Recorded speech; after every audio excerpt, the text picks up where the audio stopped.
Alrighty, here we go. It's the Travis Neville Podcast. My name is Travis Neville. I wrote this book here called The Jossman Method. You can get it every damn where. I recommend you check out travisneville.com. You can buy decals. You can get the book. You can get my podcast t-shirts and all that stuff. More to come. Still working on the new book. My goal is to have it in the box by Christmas, which means that I'm done writing it and doing my own internal edits, and at that point I will then turn it over, of course, to the publisher. Let them start doing the editing that they want to do, and you know that process usually takes a couple of months, and then the goal is to have it out by spring. So that's what we're hoping for. Let's see what I've been up to. Been up north a lot, been working a lot. I think it's going to be a situation where I move up there next year. Just because my recruiting business is remote, so I can do that anywhere, and I have an opportunity to do some more construction work up there, and it could be full time, and I've been enjoying it. It's been a lot of fun, so why not? Plus, I just don't like living near a big city. I'm in the suburbs of Detroit, and no thanks. Southeast Michigan, just too many people, too many problems. No thanks. I just like it up there better, slower pace, fewer people, fewer problems. Anyway, that's the plan. So today I want to talk about, I'm going to title this podcast, I'm going to call it The Whistle. But it came to me as an idea as I was listening to the Ryan Mickler podcast. He was talking to a guy, and they were talking about these kinds of things that I'm going to get into today. And it just occurred to me that what role sort of the whistle plays in your life as a man. I would tell I'm going to start here. Let's we've talked about this before, that there are hundreds of thousands of years of human evolution and survival of the fittest that has made you as a man what you are. And there are things that are within you that you can't restrain. If you do, you're looking for problems down the road. I talk all the time about the idea that if you have an issue, that's something that's bothering you, about something maybe that's going on in your relationship or something that's going on at work, the worst thing you can do is to smash it down and say, you know what, I can handle that. I'll be fine. I can handle that, because it'll end up leaking out somewhere else. It'll end up coming out in places that it shouldn't. These guys that was talking on the Mickler podcast today, he was talking about what he calls a victim puke. And I'm going to back up and tell you kind of where that comes from.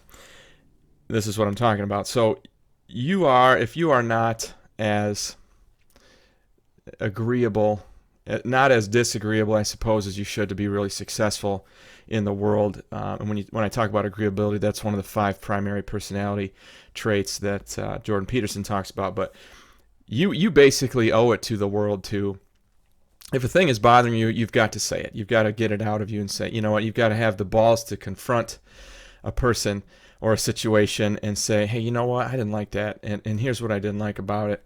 That's an uncomfortable conversation, but if you don't have it, like I said, that tension, the thing that is bothering you, you cannot swallow that down. It will pop out somewhere else later, and it'll come out inappropriately. It'll come out in traffic, or you'll get angry at your wife about where she puts her shoes or something like that.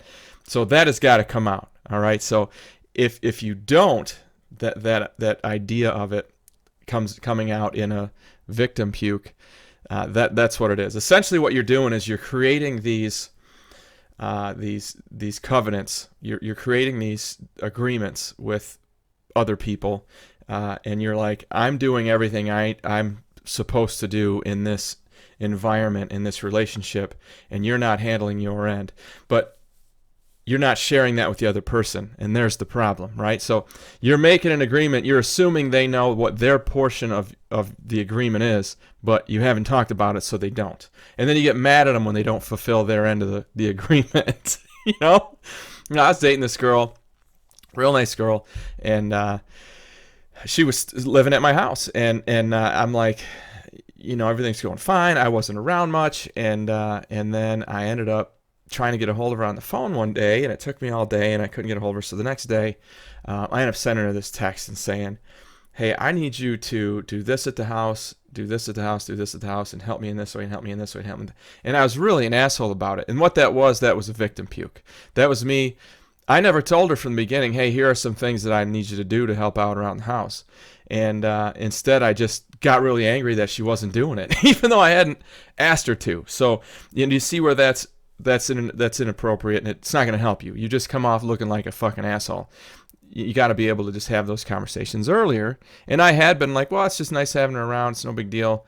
I can handle this stuff myself, and I can pay for the toilet paper and the lotion and the toothpaste and laundry soap and the electricity, and like I can handle all that. It's no problem. But I couldn't. You know what I mean? I should have said from the beginning, hey, listen, I want you to stay here. That'll be really cool. But I need you to do these things. And I didn't. And it came out as a victim puke, which I think is a really cool term.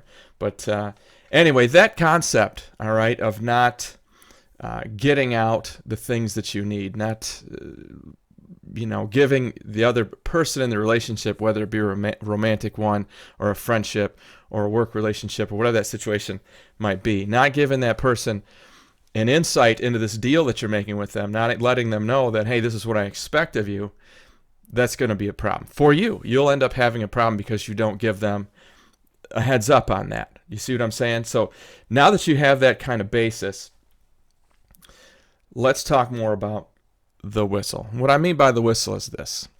It's fall, and that's football season. And you watch any football game, you're going to find some extremely violent action, some hitting, some wrapping up, full speed runs, collisions, people doing things at a very high rate of intensity.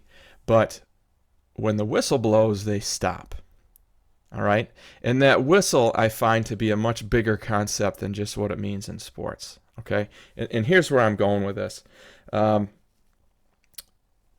you look at, let's go big first. MMA fighters. I'm a big MMA fan. There was a good card last weekend, Saturday night. Some really good fights. I really enjoyed watching. I was watching with my buddy up north. We had a great time. And, these guys, they are engaging in the most violent of sports, the most violent of things that a man can do. But when they feel that tap, or when the referee yells it's over, or grabs him and pulls him off, they stop. They stop. They're at a 10 as far as intensity of violence and aggression. But when that whistle blows, they turn it off. All right, and that's not an accident. That's not just, they just know when to stop. These guys are pretty violent dudes. They have that in them. You see what I'm saying? But the reason why they can do that is because they've practiced doing that. I think you'll find that a lot of these guys, some of them are, from the streets of Brazil and shit like that, and I don't know what it's like there, but here in the U.S., the American fighters, most of these guys when they were young, they were wrestlers. They wrestled competitively, and they would stop at the whistle. They learned to stop at the whistle. They learned what the whistle meant. It's a concept that I love because it's so well adhered to by the most dangerous of people, and I use that term kind of loosely. The guys with the most potential for danger, right? They're able to do that. Well, again, how does that happen? Well, you got to practice it, okay? And we are not as a culture, okay, in general. At the high levels like that, sure we are. But when I look at schools, for example, elementary schools and all the way up, really, I think education as a whole is incredibly restrictive for boys. I think that schools in general, without realizing it, are trying to systemically delete boyhood and thus manhood. And that's done by constantly blowing the whistle on natural boyish things, wrestling around, playing, running around, getting excited, being competitive.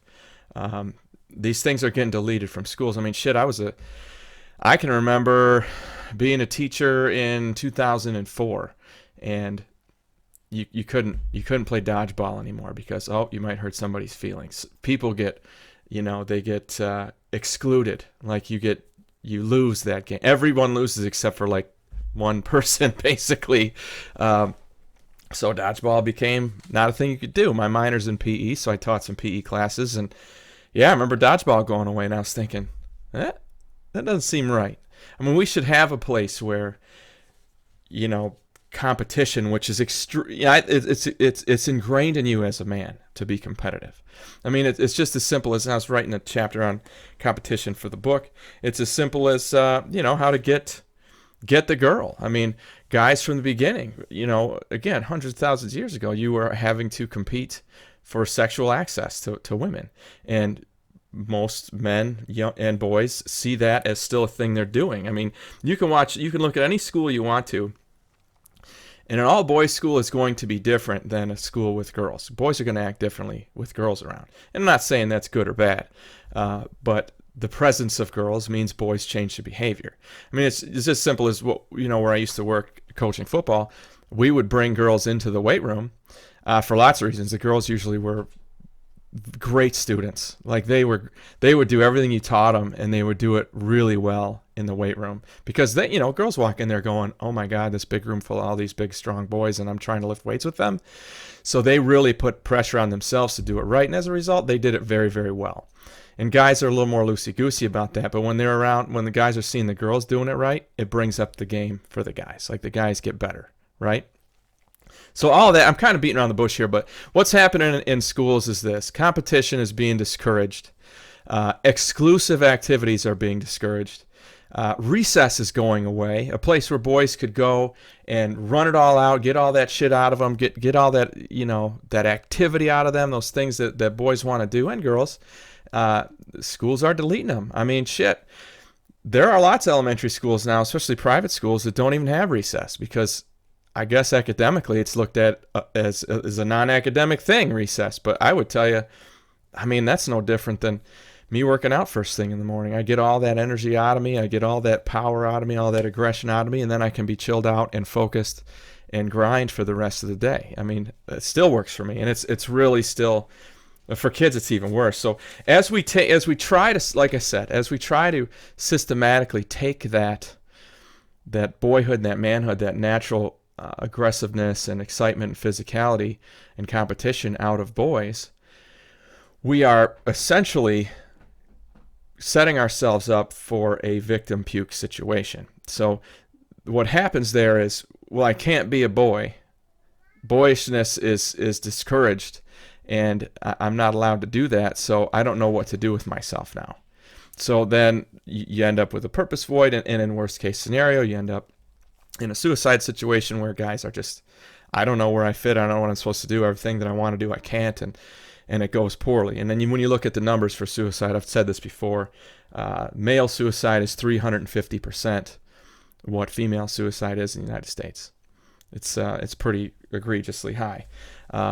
So that's one of the downsides. The other downside, like I said, you get that victim puke where, I don't want to, I can't be the thing I know I'm supposed to be. So I'm going to act out. I'm going to be a negative piece of society. I'm going to move in that direction because at least I get to kind of tap into part of that aggressiveness, part of that testing the limits that boys like to do. I was listening to a podcast between Jocko Willink and Jordan Peterson, and they were talking about this specifically. And Jocko said that if there's nobody in the military who didn't test boundaries, there wouldn't be anybody in the military. Like, military aren't the best kids that never made mistakes and always did everything right. That's usually not who's there. And he said, and that's what you need. You need people who are willing to do what needs to be done. And then Jordan Peterson starts talking about Harry Potter. And when you think about Harry and his crew of people, and I'm only talking about the same reason Jordan did, is that because it was such a phenomenon, it was such a big deal when that stuff first started coming out. They weren't the quote good kids. They weren't the bad kids either. They were the good kids who were willing to break the rules when the rules needed to be broken. And so for that reason, they were extremely relatable. Because I believe that's I mean, really who we all are, but certainly men. Men are more inclined to believe in that Nietzschean philosophy of Übermensch. And if you get a chance, look into that. I'll give you a little bit of background. The Übermensch is the man who understands the rules of society and adheres to them for the most part. But if he sees that it doesn't, that those rules of society don't make any sense, or that they are going to cause a situation where, I don't need to adhere to the rules now, that I'm not going to hurt anybody, and why not? For example, there's this stoplight on Thompson Road and Fenton Road that isn't too far from my house. And man, that thing will be red for, it seems like 15 minutes. And there's, especially in the middle of the night, there is not a car. You won't see anybody. So I just look, if it's safe, I'm like, fuck it, I'm going, and I just go through it. That's the idea that, hey, nobody's going to be hurt by this. There's no reason why I can't just go through here. And I would encourage you to, I guess, evolve to that level of understanding the rules so well that you understand when they're misapplied. And you can make that move, and you can make that adjustment, right?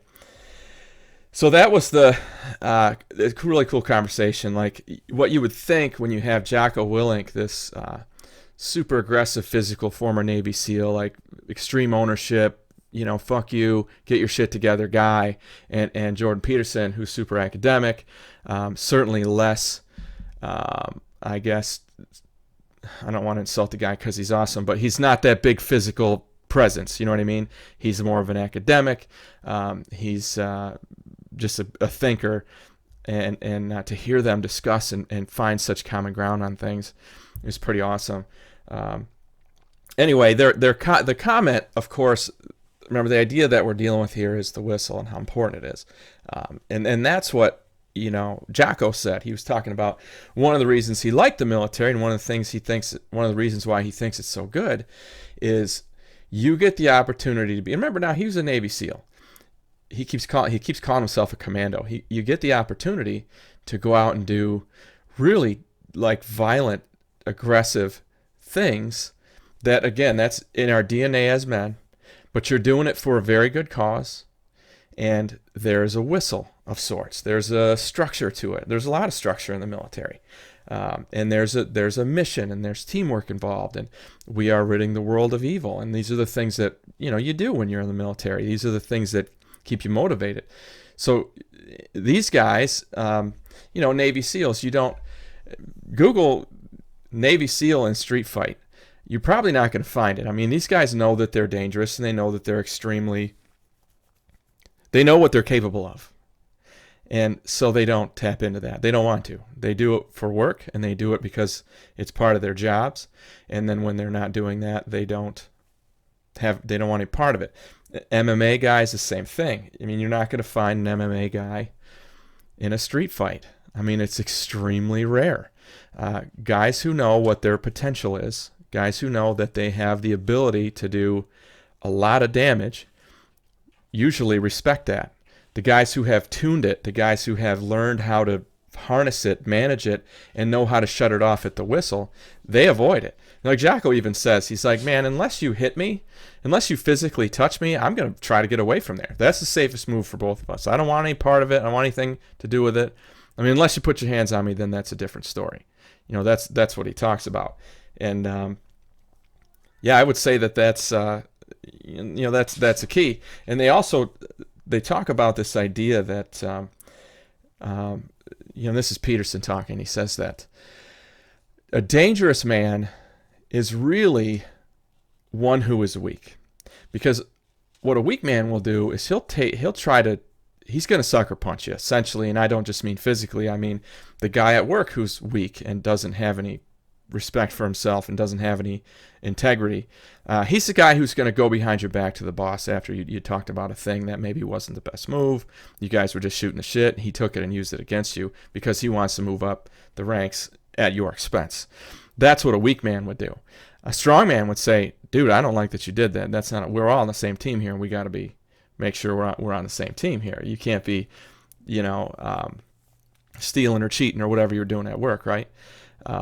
You have to watch out for the weak man. And they talk about the two of them that a very, a big physically, like an MMA fighter, somebody who's highly trained and physically capable of great violence, is not a threat at all because he knows it and he knows how to control it. He knows how to stop at the whistle, right? Whereas these weak motherfuckers, they don't. And that's what makes them dangerous. They're the ones who are going to get into the road rage shit. They're the ones who are going to, stab you in the back. I mean, Brutus stabbing Caesar, right? He was fucking weak, man. If he should have confronted his friend one-on-one and not been a part of 7 or 8 dudes or however many stabbed him and when they killed him. That was just ridiculous, and it was weakness. It was weakness. It's the weak people that you have to worry about. So I'm always a proponent of, and this is from the very beginning, learn to tune your strength, learn to get good at it, whether it's mentally. I also recommend physically. Find some sort of a martial sport to be involved in. I talk about that all the time, that if you want to make sure that your boys are going to become men, you got to get them into some sort of martial sport. You've got to get them into boxing or MMA, football, wrestling, some place where they're going to learn how to use their physical violence, and then it'll be controlled. They'll be able to stop it when they need to stop it. They'll be able to get out when they need to get out of it and move forward. You know what I mean? Like, take your gear off and turn it off. That's a thing that, every boy needs to learn from a young age, because they're going to have these urges to be violent and like wrestle and compete. I guess that's violence the wrong word. They're going to want to compete. Let's wrestle and see who's the best wrestler. Let's race and see who's the best race. Let's see who can lift this heavy thing. And I'm going to compete against you, my friends, or other people around. You know what I mean? Boys want to do that. And like I said, schools are systematically taking that out. Essentially, I would tell you that public schools are trying to turn boys into girls. They're trying to turn everybody into girls. And I think that's nobody's specifically trying to do that, what I just said, but it's the outcome. And it's because generally elementary school teachers are women. Middle school teachers are primarily women. High school, it's maybe half and half, but still usually mostly women. I mean, I taught at high schools, and it was usually 40% guys and 60% women. But again, as you went down, and again, these are people, I'm not negative, I'm not anti-teacher at all, for fuck's sake. I was a teacher for a long time, got a lot of friends who were teachers. My parents were both teachers. I'm just letting you know that that's what it is. I mean, you tend to teach the things that you know. I mean, that's what it is. Like, as an author, I was always told that author is the first part of authority. You write about the things that you're an authority on.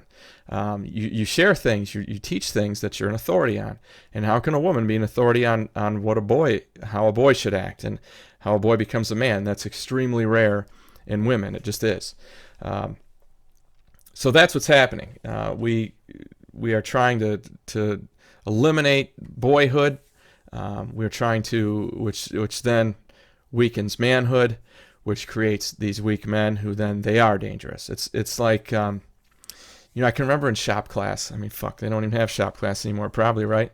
Mr. Bonk was talking about, his first day. He said, "What's more dangerous, a really sharp tool or a really dull one?" And all the kids in the class, they answered, "Well, the sharp one, it'll cut you deeper. It's super dangerous, And he said, "No, the dull tool is far more dangerous because you have to put so much more pressure into it, and it is so much less predictable. It could easily bounce out, and you'll lose control of it, and it'll go a place you don't want it to go. Whereas a sharp tool is very predictable, and it'll do exactly what you think it's going to do. As long as you're smart with it, it's never going to hurt you. But the dull tools will." And I think that's a perfect metaphor for what I'm talking about.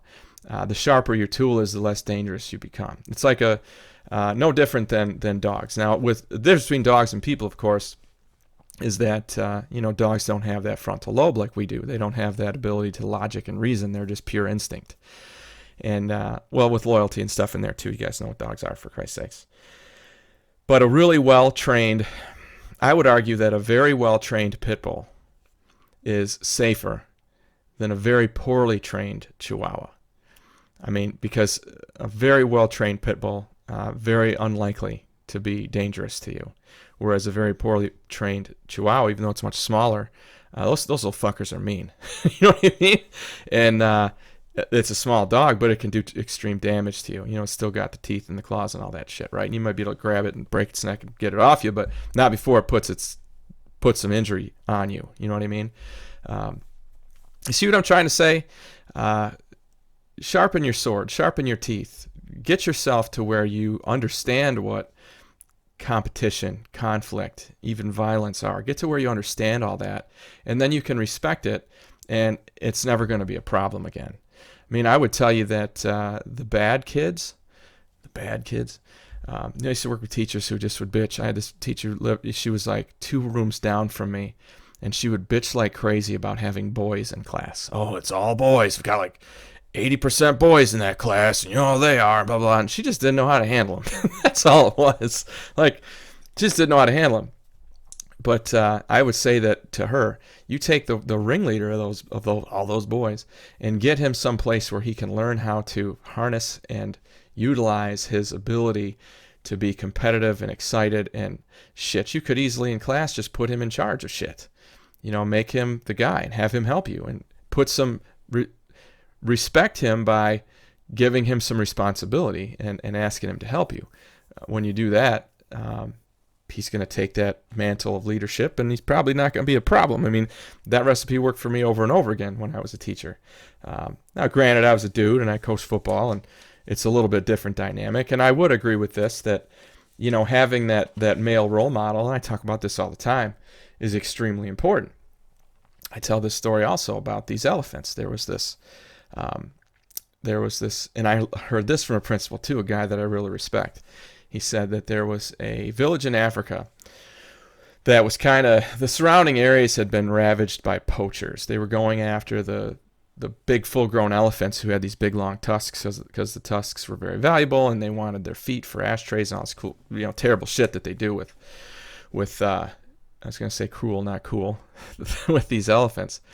Well, the end result was all the big mature male elephants were gone, and the young elephants were just terrorizing the villages, going through and kicking shit over, and killing people and taking down buildings and stealing food. And I mean, it's a big ass elephant. It's big and scary, and what are you gonna do? What can you do against an elephant, right? Aside from shooting it with a big ass gun. And the solution to the situation was to import mature elephants from a different part of Africa and bring them into the area and just assimilate them in with these with these adolescent age male elephants. And as soon as they brought in the grown-up elephants, all that behavior stopped. There were no more people versus elephant issues. There was no more houses being knocked down. There's no more food getting stolen, no more people getting killed. And having that strong male role model certainly is a frame. It's a thing that teaches those young elephants what's acceptable and what isn't. We're going to do this, but we're not going to do that. You know what I mean? And I think that when you have that kid in class who is the bad kid and causing problems, he needs a big full-grown male elephant to let him know what's going to be acceptable and what isn't. In a lot of cases, I mean, that's supposed to be your dad, right? Supposed to be your dad, but a lot of these kids, they don't have it. And you know what? Whatever. I mean, what can you do about that as a teacher? Really nothing. I've talked about how important fatherhood is, how great that is, and this is not at all an indictment against men, not at all. Because I would tell you there are a fuck ton of factors about why those guys aren't there, and women have a lot of accountability in that too, or culpability in that as well. And I've written about that, and I've talked about it before as well. But this idea that we can systematically remove boyhood from or manhood from boys, to remove boyness from boys, to remove manliness from men, it can't be done, number one. Number two, it's going to create these victim pukes, these ideas where men they have these ideas about the way the world is supposed to work and what their role is in that world. And when they're not getting the things that they need to have, when the things that come natural to them are being so restrained and so restricted and so punished, that energy is going to come out someplace bad. 93% of prison inmates are male. It's not, I mean, again, lots of factors there. I'm big on, You own your own world, and these men, they made the decisions that put them there. There's no doubt about that, but it is a reflection of some things that are going on in our world. Society is not to blame. The system is not to blame. Schools are not to blame. But, people who want to complain that there are no good men out there, maybe you can do your part. And I've got some ideas for you, right? I mean, that's kind of what we're talking about. So the importance of the whistle, all right? The ability to, the practice of learning what that is, playing to the whistle, stopping at the whistle, being as intense as you can and learning how to turn that off. It's a process. It doesn't just happen automatically. You need lots of things in there, people telling you, older role models teaching you to do it. You need lots of reps, lots of practice. You've got to take the time to develop that masculinity within you.